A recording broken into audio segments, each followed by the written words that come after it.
ఇప్పుడు మన కొమరం భీమ్ ఆర్ఆర్ మూవీలో భీమ్ అక్కడ ఎక్కడ ఢిల్లీ పోడు, ఢిల్లీలో అతన్ని ఫైట్ చేయడు, బ్రిటిష్ వాళ్ళతో ఫైట్ చేయడు సినిమా. కానీ నాకు తెలిసి దాశరథి గారిని స్ఫూర్తి చేసుకునే అతన్ని కొడుతుంటే రక్తం దారులుగా ఏరులుగా పారుతుంటే మరి అతను కవి పాట పాడుతున్నట్టు చూపిస్తుంటారు. అది ఎవరో ఇలాంటి వాళ్ళు చెప్తే దాన్ని భీమ్ రూపంలో సినిమాలో చూపించిండేమో. కానీ ఆ రోజు భీమ్ కేవలం నిజాం రాజు మీద పోరాడతాడు. హైదరాబాద్లోనే వారి పోరాటం సాగుతారు.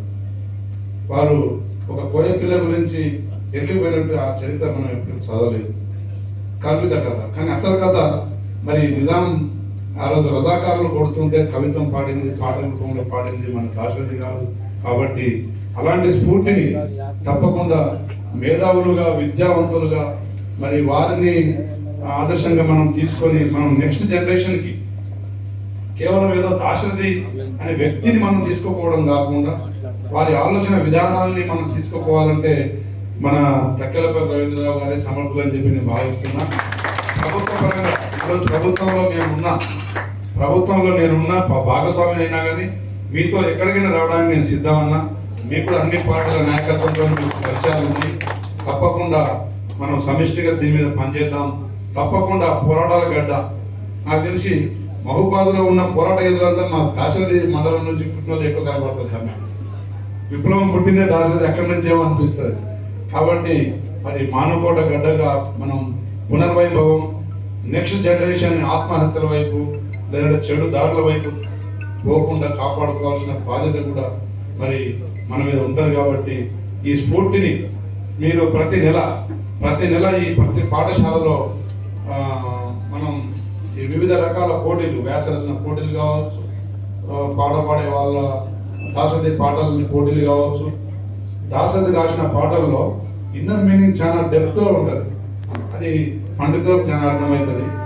నాకు కొన్ని తెలుగు అభిమానం, మనం తెలుగు మీడియం తెలిసిన వాళ్ళం కాబట్టి తెలుగు భాష మీద కొంత అవగాహన ఉంది కాబట్టి మనం కొంత చూసినాం.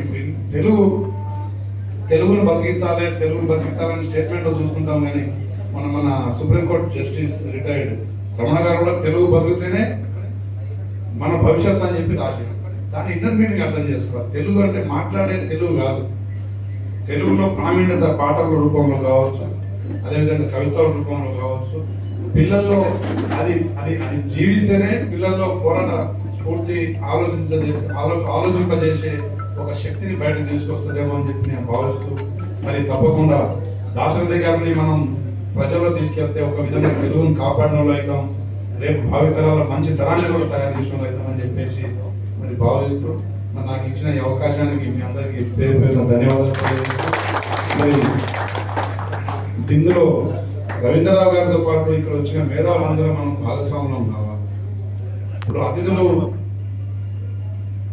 వారి కార్యక్రమాలను వదిలేసి పూర్తిగా దీని మీద కేటాయించకపోవచ్చు. మీరు ముందుపడి ఒక కమిటీకి ఏర్పడండి. ఏదైనా ఒక కార్యక్రమం కానీ ఉద్యమం కానీ ఒకరితో స్టార్ట్ అయితే తర్వాత 10 మంది, 100 మంది, 1000 మంది అయితేనే దానికి ఒక రూపం అనేది వస్తుంది. నాకు తెలిసి తెలంగాణ తొలి దశ కావచ్చు, మన దశ పోరాటానికి స్ఫూర్తి నా తెలంగాణ కోటి రత్నాలను వీణ. అది ఎంతో మందిని అది ఈ నిద్రపోతున్న వాళ్ళని కూడా లేపింది.